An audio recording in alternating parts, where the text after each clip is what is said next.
What you gonna do with that dessert? Do what, dee da, dee da, dee da. Do what, do da, dee da, do da, dee da. Do what.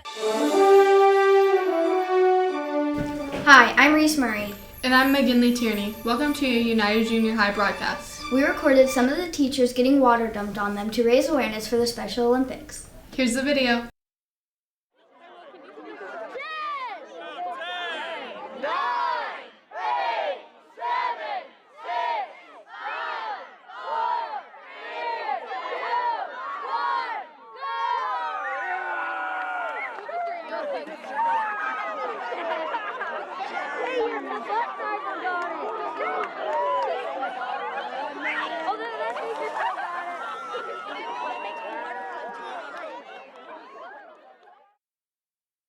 We asked Miss Moran, who was one of the teachers in the video, some questions about the Special Olympics and the polar plunge.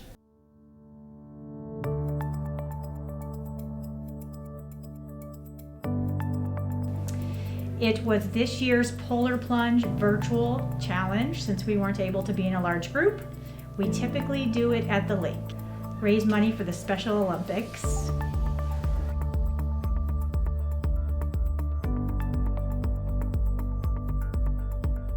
Not this year that I'm aware of. I've had students in the past that are athletes for the Special Olympics. I do have one student that volunteers that I am aware of in the building that helps out with Special Olympics with his mom. But I've had many students in the past and would hope to get more in the future.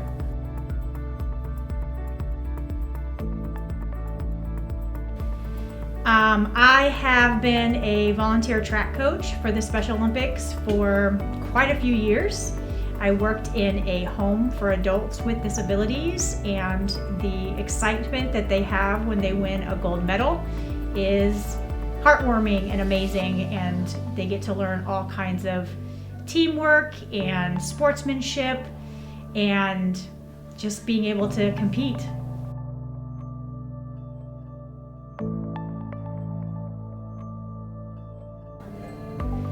I was a little nervous before we had it happen just because it was kind of cold outside, but you know, it only lasted a short, quick moment, so it wasn't too bad.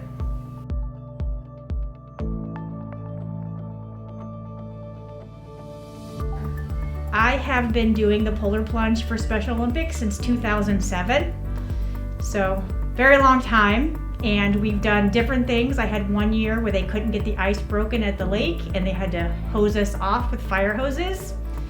But most years we just run out into the lake after they broke it up, and then you kind of just go numb. So it's really different this year. It was actually a little bit easier this year, honestly, with just one bucket. That's all for today. Pretty interesting story, right? See you next time.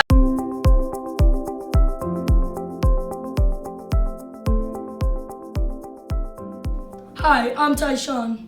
Did you know that therapy dogs can calm anxiety?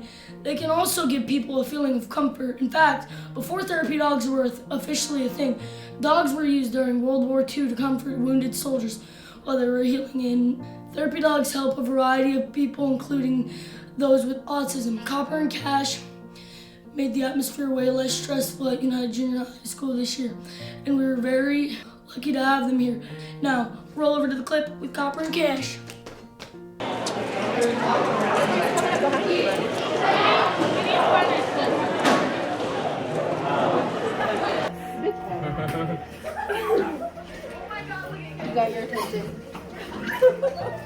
I'm Mrs. Carson. I am currently doing my internship for my school counseling degree. So I am working at United West Elementary, and I'm over there 3 days out of the week, and then I'm here at the junior high the other 2 days.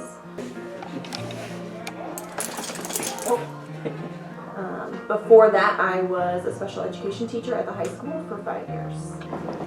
So I got Copper. He's going to be 10 this year, so it would have been 9 years, almost 10 years ago that I got him. And then it was probably almost 3 years ago now that I decided it would be a good thing to have a therapy dog in the building.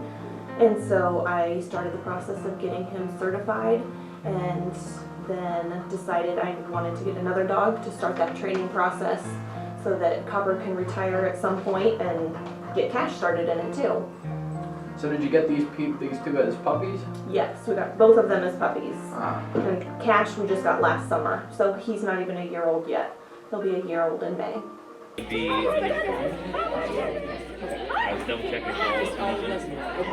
Yes, Copper is a lot calmer and more laid back. I think due to his age and just how he's been around people his whole life. He always went with us when he was little. Cash obviously is still a puppy himself, so he is a lot more excitable and hyper. So he still jumps sometimes, and he'll still kind of like nibble at people and nip at them just because he's excited.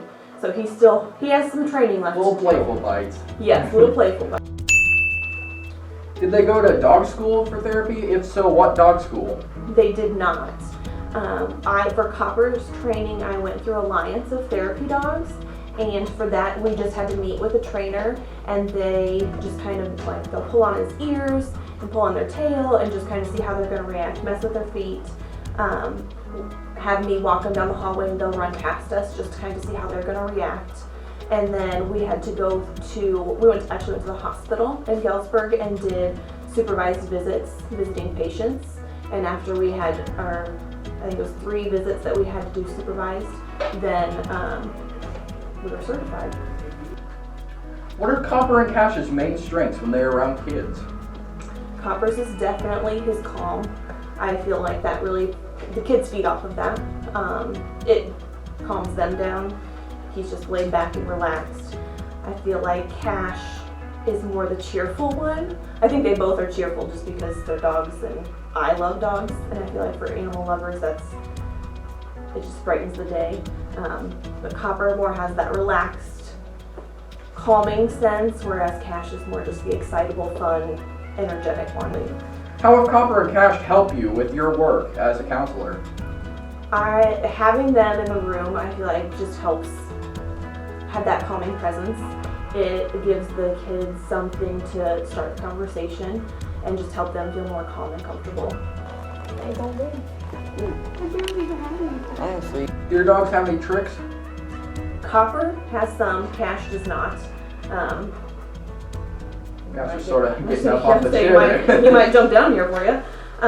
Copper howls, unlike some dogs. Like most dogs are barkers. Copper's a howler, so he howls when he's excited.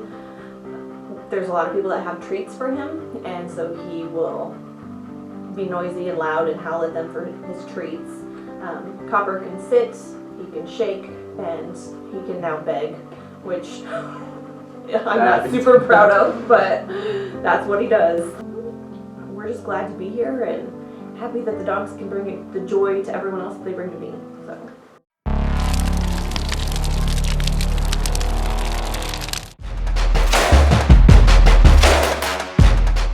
We did pretty well. We beat a team that who haven't lost the conference yet, so we beat them, and we did pretty well this season, I think. It was fun, I would say. It was difficult with all the corona rules. Weird things were no tip-offs. We had a pretty successful season. We lost 4 games, won 8. I think we could have went undefeated or only lost 1 or 2, but we ended up losing 4. It started off pretty slow. We lost to some pretty bad teams to start with, but then we started doing better as time went on, and we finished pretty good. It was hard to breathe. The Rex got mad if we didn't have above our nose, which was kind of hard to play when we were running down the court. It was pretty hard to breathe. I was huffing air, and I couldn't play as long or run as fast because I can't breathe very well.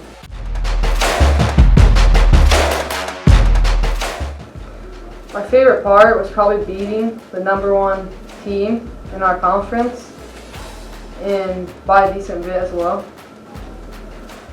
Just everything about it, especially beating ICS. Usually we don't beat ICS, but we do. We beat Anawan this year. ICS is like just a couple miles from here, so We're like rivals, basically. My favorite part about the season was actually playing basketball and beating a lot of teams that we didn't beat last year. And actually, the last game of the season was pretty tough, but you know, it was pretty good again.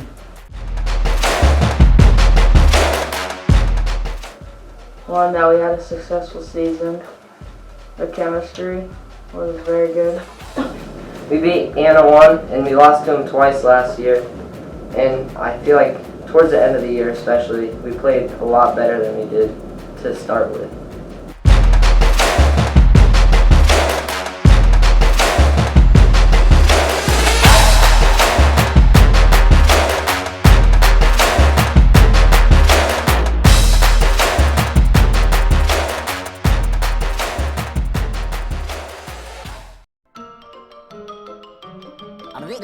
That's all, folks.